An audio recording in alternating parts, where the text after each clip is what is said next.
बिस्मिल्लाहिर्रहमानिर्रहीम। अस्सलाम वालेकुम मेरे दोस्तों, मेरे साथियों, मेरे बुजुर्गों, मेरी मावों, मेरी भैनों, सारे अस्सलाम वालेकुम। आज का दिहाड़ा बहुत अहमियत ना हामिल है कि अज असी अहद वफा ज़िला तलागंग कन्वेंशन की शिरकत वास्ते अपने इलाके तलागंग वहने पे हाँ। तो ये अज ना जड़ा दिहाड़ा उसी तारीख रकम करते सी कि अज जितनी भी धरती नाल वफा करने वाले लोग मन अज उन्हें अपनी हाज़री ते अपनी शिरकत नाल ये पैगाम दे दिता है कि ज़िला तलागंग फाल थी के रासी ते ज़िला तलागंग एक हकीकत है। इसा हाँ हर कईयां मरना पोसी कि ज़िला तलागंग मुकम्मल तौर ते फाल थी वंजे और इस वास्ते असी आज ये इकट्ठ करने पे हाँ। तो इस इकट्ठ ना यह मकसद है तो हिक्का मिशन है कि जनाब ज़िला तलागंग जल्द अज जल्द फाल किया वजे मुकम्मल तौर ते जितने भी तैनातियाँ वन, जितने भी सरकारी इदारे वन, ते जितने भी सरकारी मुलाजमीन वन उन्हें उत्थे तैनात किया वजे ताकि जल्द अज जल्द ज़िला साडा फाल थी वजे। तो इस ज़िले की फाली तो बाद ज़िला तलागंग तरक्की ना एक नवा दौर शुरू थी वैसी और इस ज़िला तलागंग की तहरीक के जितने भी अहम लोग वन मैं उन्हें सारे खराज तहसीन पेश करना कि जिन्हें आज ये कदम चाया तो ये इकट्ठ रखा तो सारे मसदा ने उन्हें तमाम लोगों की बड़ी मेहरबानी तो बहुत शुक्रिया। तो अज बात असी उस नाल दसेने रहा सा कि अज ज़िला तलागंग की बहाली वास्ते जड़ा साडा इकट्ठ है वो किस तरह ना रहा। तो बहुत शख्सियात आनिया पियां वन ते सारे नाल असी मुलाकात भी करसा ते ज़िला तलागंग ने तरक्की और उसकी जड़ी फाली है उस ते असी आज गलबात करसा। बहुत शुक्रिया। बैरूनी दुश्मनों से अब ये काफिला आगे बढ़ेगा इंशाअल्लाह। इसकी आवाज़ ईमान यूनस अफरीद जो सदारती अवार्ड याफ्ता हैं और एशियन गेम के अंदर उन्होंने मेडल हासिल किया। हमने अलामती तौर पे वैसे तो दर्जनों बल्कि सैकड़ों हीरोज धरती में जन्म दिए, लेकिन इन चंद हीरोज को हमने वासिफ अली वासिफ साहब फरमाते हैं कि मोहसिन का हक ये है कि उसका शुक्रिया अदा किया जाए। तो इंतहाई मुख्तसर एक जुमला कहते हुए मैं प्रेजेंटेशन की तरफ बढ़ूंगा क्योंकि गुफ्तगू काफ़ी हो रही है और आगे भी होती रहेगी कि ज़िला तलागंग की तहरीक का आगाज़ करने में, उसको चलाने में, उसमें फ्यूल डालने में अपना जितना हिस्सा जिसने भी डाला, चाहे किसी को मौका मिला ना मिला, जिसको मौका मिला उसने अमली तौर पे कर दिखाया, उसके बाद जो भी जिसने भी पॉजिटिव कंट्रीब्यूशन की है हम उन सब का शुक्रिया अदा करते हैं बहैसियत सिविल सोसाइटी तलागंग एक आम शहरी की हैसियत।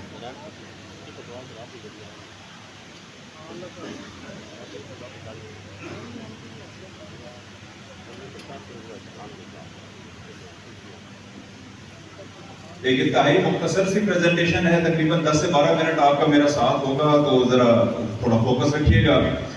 आने वाली नस्लों के लिए ज़रूरी है, इस इलाके की तरक्की और खुशहाली के लिए ज़रूरी है कि तेरे बाद महफिल में तेरी बात रहे। प्रोफेसर ताहिर नईम मलिक। बिस्मिल्लाहिर्रहमानिर्रहीम। और बहुत शुक्रिया। मैं समझता हूँ कि हमारे बुज़ुर्ग मलिक कबीर साहब और दीगर जो मेरे भाई बुज़ुर्ग उनके बाद मेरा ख़िताब करना मुनासिब नहीं था, तो मैं मादरत चाहता हूँ मलिक कबीर साहब से और तमाम एहलियान से। पहली बात तो ये है कि मुझे बड़ी खुशी हुई कि वो इलाका कभी पसमानदा नहीं हो सकता जिसके एक सब्ज़ बोर्ड पे इतनी सारी सिविल सोसाइटीज़ का नाम लगा। मैं इस्लामाबाद से आ रहा हूँ और इस्लामाबाद में रहता हूँ जहाँ पे गैर मुल्की सफारतखाने डॉलर देते हैं सिविल सोसाइटी बनाने के, NGO बनाने के, लेकिन वो सब कागज़ों में मौजूद हैं। वो 10 बंदे इस्लामाबाद में जमा नहीं हो सकते। तो वो इलाका कभी पसमानदा नहीं होता कि जहाँ पे इतनी सिविल सोसाइटियाँ मौजूद हों। और ये सिविल सोसाइटियाँ डॉक्टर अरशद मलिक और तहरीक अहद वफा आगे चली गई है, सियासी पार्टियाँ पीछे रह गई। माजरत के साथ हमारे बड़े भाई चौधरी गुलाम रब्बानी साहब ने जो गुफ्तगू की, बड़ी मैं हमेशा इनसे इंस्पायर होता हूँ। تو تلنگانگ کے جو اراکین اسمبلی ہیں ان کی جدوجہد کے ساتھ کلمہ انہوں نے کی قسم کھا کے کہا، کلمے سے شک پڑتا ہے کہ رات کی جدوجہد چھوڑ دو، دن کو اگر جدوجہد کر لو وہ بھی کافی ہے، ضلع بن چکا ہو، دن رات جدوجہد کر رہے ہیں۔ بھئی رات کا تو آرام کے لیے بنی ہے، تہجد پڑھنے کے لیے، جدوجہد ہے جو تم دن کو کرتے ہو رات کو بھی کرتے ہو۔ جدوجہد تو یہ لوگ کر رہے ہیں، یہ نوجوان کر رہے ہیں جو اپنا کرایہ لگا گیا۔ سچ بات ہے، اس ذہنی پسماندگی سے بھی نکلیں۔ یہاں کے صحافی، مجھے بعض اوقات بڑی شرم آتی ہے کہ وہ ایک اے سی کے ساتھ فوٹو کھنچا کے رات کو خوشی سے سوتے نہیں، وہ ڈی سی کی تعریفیں کر رہے ہوتے ہیں، ان کی پی آر۔ بھائی آپ جب تک ذہنی طور پہ ان سرداروں، ان جاگیرداروں، ان سرکاری افسروں کے پیروں میں بیٹھے رہیں گے، آپ ضلع بنانے کے قابل ہی نہیں۔ تو آپ سوچ کی اس پسماندگی کو جب تک شکست نہیں دیں گے، آپ کے ہاں کوئی بھی ایم این اے، ایم پی اے کسی بھی پارٹی کا ہے، آپ کو تھانے سے بچہ چھڑانا، پٹواری سے فرد لینا اور سولنگ اور نالی کی ڈیمانڈ کرنے کے ساتھ ضلع کی ڈیمانڈ کرنی چاہیے۔ جب تک آپ اس کاز میں کمیٹڈ نہیں ہوں گے اور ان کو نہیں کہیں گے۔ اب میں بتاؤں کہ میری کلاس فیلو نے مری کا ضلع کس طرح کلاس کو فعال کی ہے، مجھے اس کی ساری ڈیٹیل پتہ ہے، تو میں وہ امانت ہے آپ کے سامنے پیش کرتا ہوں۔ مریم اورنگزیب، جس کے والد روات مری سے، روات ایک گاؤں ہے مری میں، راجہ اورنگزیب مرحوم کی وہ بیٹی ہے، اور اس نے مریم اور نواز سے ایک لیٹر پہ اپنا ضلع فعال کرا لیا۔ یہ ہے ساری کہانی۔ تو یہاں آپ علوی صاحب ہمارے بزرگ ہیں، اور اللہ تعالیٰ ان کو جنت میں اپنے جوار میں جگہ دے، ان کے فرزان کی خدمات کے نوار۔ کتنے ہی جرنیلوں کے سامنے درخواستیں رکھے، جی وہ جنرل جیلانی آیا ہم نے درخواست رکھی، جنرل سوار آیا درخواست۔ جرنیلوں کے سامنے درخواستیں رکھنے سے ضلع نہیں بنتے۔ یہ بھی غلط فہمی اپنی نکال دیجیے۔ جو بات ملک کبیر صاحب نے کی ہے، توہین عدالت ہو رہی ہے اس وقت، توہین انسان ہو رہی ہے۔ آپ دیکھیں صرف آپ کے حقوق معطل نہیں ہیں، بلدیاتی ادارے معطل ہیں۔ کیوں معطل ہیں؟ پرسوں پنجاب اسمبلی میں نون لیگ اور پیپلز پارٹی نے ایک بل پیش کیا ہے جس کے تحت ڈسٹرکٹ ناظم یا میئر کا اختیار جو تھا دفعہ 144 کا، وہ 2002 کا آرڈیننس جو جنرل مشرف دور میں بنا، اسمبلی سے پاس ہوا، وہ واپس لے کے ڈی سی کو اختیار دے دیا۔ ایک ڈی سی اب جلسہ کرائے گا، ایک ڈی سی اب دفعہ 144 لے گا۔ کیا اس جمہوریت کے لیے ملک کبیر صاحب نے، اعجاز جیسے آل صاحب نے یہ سارے خواب دیکھے؟ اور یہ سارے اراکین کوکاف میں، ہند سندھ میں جو نئی پارٹی طلوع ہوگی، ایک بڑے 5 اسٹار ہوٹل میں وہاں بیٹھ جائیں گے، اعجاز جیسے آل اور ملک کبیر صاحب اسی طرح نوحہ پڑھتے رہے۔ تو وقت بدلے گا، لیکن نوجوان، مجھے فخر ہے کہ انہوں نے آج کی تقریب سے ڈاکٹر ارشد ملک اور دلاور شاہ جبری اور ندیم صاحب سب نے اس سازش کے تحت ضلع تلنگانگ کی ڈیبیٹ کو ہی نکال دیا گیا، صفائی پھاڑ دی، آج انہوں نے پھر ریلیونٹ کر دی۔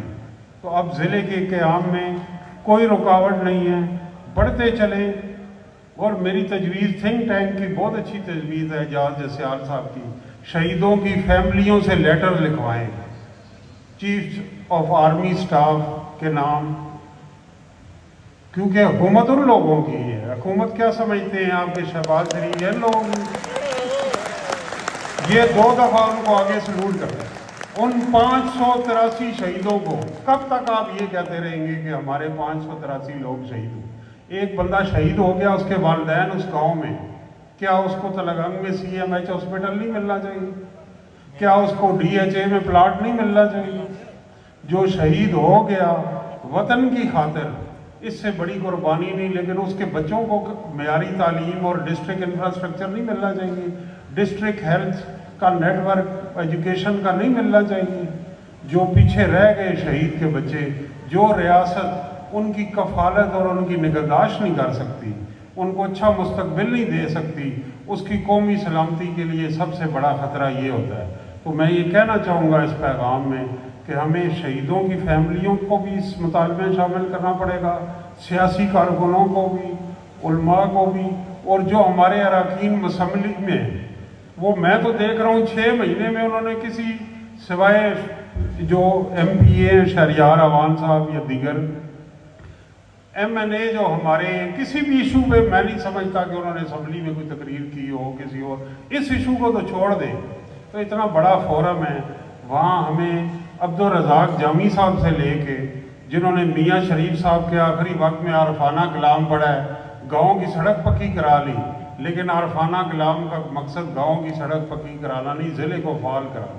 तो हमें मियाँ नवाज़ शरीफ हो, मरियम नवाज़ हो और कैप्टन सफदर अवान जो उनके दामाद हैं और जो तलगंग पे के साथ निस्बत और अवान बरादरी पे फ़ख्र करते हैं, इन सब को इनका अहद वफ़ा याद कराना होगा।